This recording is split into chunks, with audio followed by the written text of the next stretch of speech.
Welcome to day 5. It's great to see all of you. You all look so well, so happy. And I know it's the last day, but it's going to be a good day. I'm going to start by asking you some questions because Professor A again seems to think we want to get to know you better so that we can keep in touch, so that we don't lose each other once we go, so that we don't have to rely on social... She went on for a while. Anyways, listen, I want to ask you a question. By show of hands, how many of you have swam in a lake or a pond? A lake or a pond? Good, a few of you. All right, good. Now, how many of you have swam in the ocean? Good, some of you. Good, all right. Now, what is the difference between swimming in a lake or a pond and swimming in the ocean? Does anyone know the difference? Yes, that's right. Sharks. Sharks are only... No, that's not what we're going for. Professor A seems to think there's a different answer. Anyone else? Any other answer? Yes, good. I heard someone say it. Salt. There is salt in the ocean, but not salt in a pond or a lake. Now, we need both fresh water that you find in a lake or a pond and salt water in order to survive. Now, we use fresh water to do things like bathe ourselves or brush our teeth. But we also need salt water for our friends who live in the ocean, like Troy, who's been out of the ocean for a while. You're looking mighty dry, my friend. I hope you'll be okay. It's the last day, so we'll throw you back in afterwards. Maybe, probably. We definitely will. He'll be fine. Oh, he'll be fine. You'll be fine.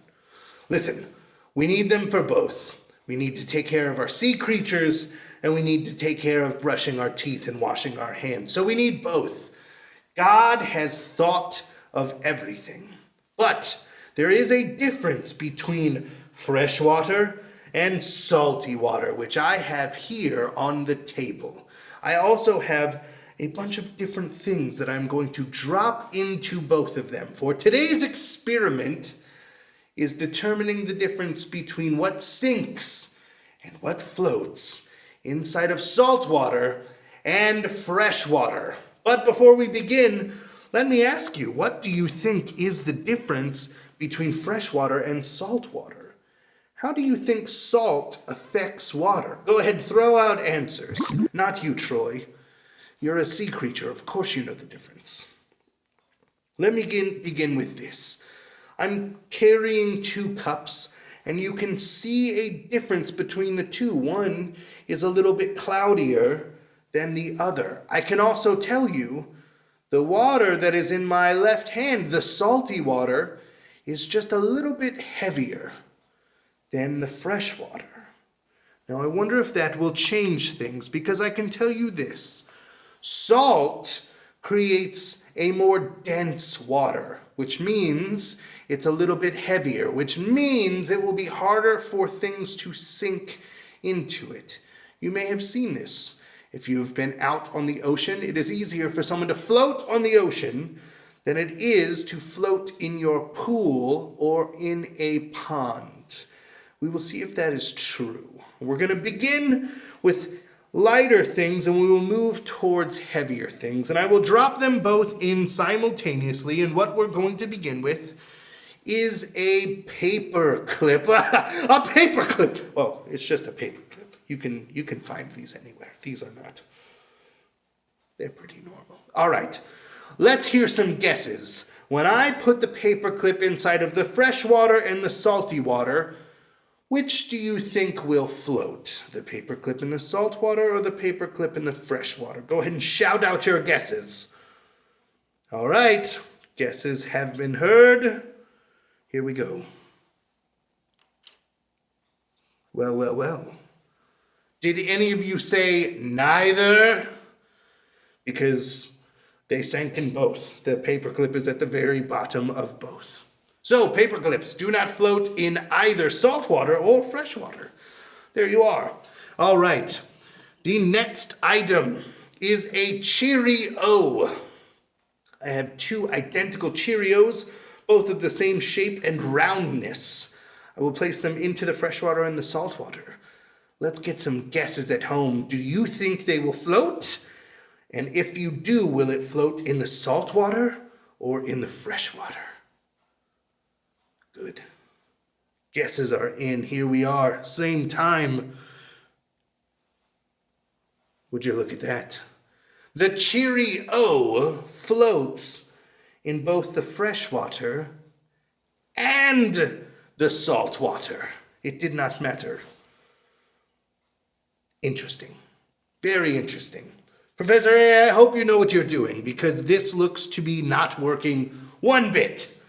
I have now a fresh, crisp slice of apple, which I will now place in the freshwater and in the saltwater, and you will guess whether or not they will float. Let's get some guesses.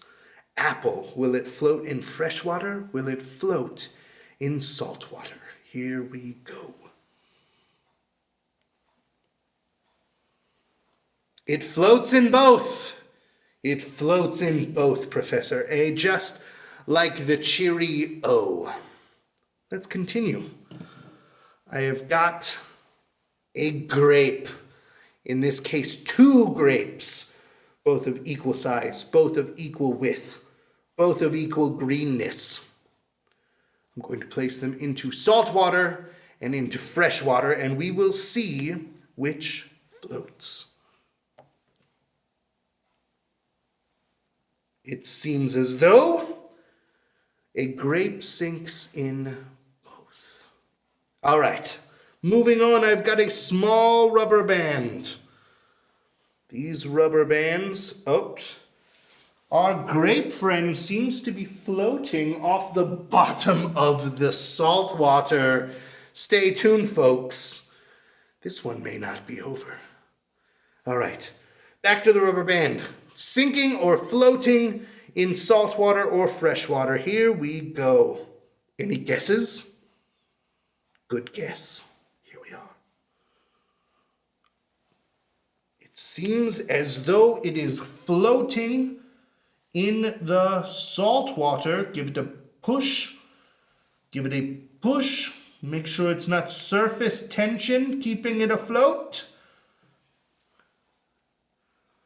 The rubber band does seem to be floating in both. Very interesting. The grape is starting to float back to the top. We may see the grape by the time we get to the end of this. How about these little tiny paper clips? They are so cute and they are so useful. Let's see what they do inside of salt water and fresh water. Here we go. Interesting. We have our first immediate change.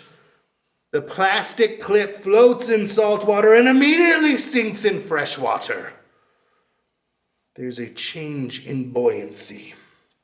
Now, I have here a hard-boiled egg, which smells about as good as the cabbage water did. Ugh. The question is, what will happen to a hard-boiled egg inside of fresh water and salt water? Any guesses? Yes, good guesses. Let's see.